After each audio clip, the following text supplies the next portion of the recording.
Ang mabuting balita ng Panginoon ayon kay San Marcos.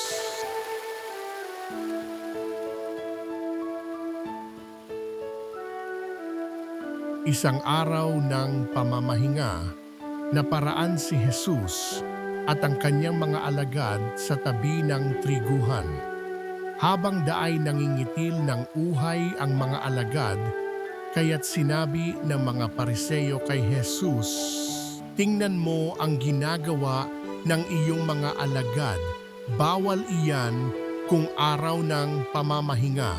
Sinagot sila ni Jesus, "Hindi pa ba ninyo nababasa ang ginawa ni David noong si Abiatar ang pinakapunong saserdote, nang siya at kanyang mga kasamay magutom at walang makain, pumasok siya sa bahay ng Diyos at kumain ng tinapay na handog ng Diyos.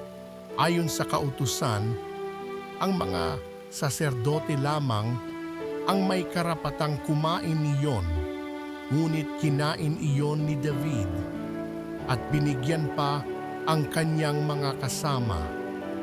Sinabi pa ni Jesus, "Tinakda ang araw ng pamamahinga para sa kabutihan ng tao, hindi ang tao para sa araw ng pamamahinga. Kaya't maging ang araw ng pamamahinga ay nasa ilalim ng kapangyarihan ng Anak ng Tao." Ang mabuting balita ng Panginoon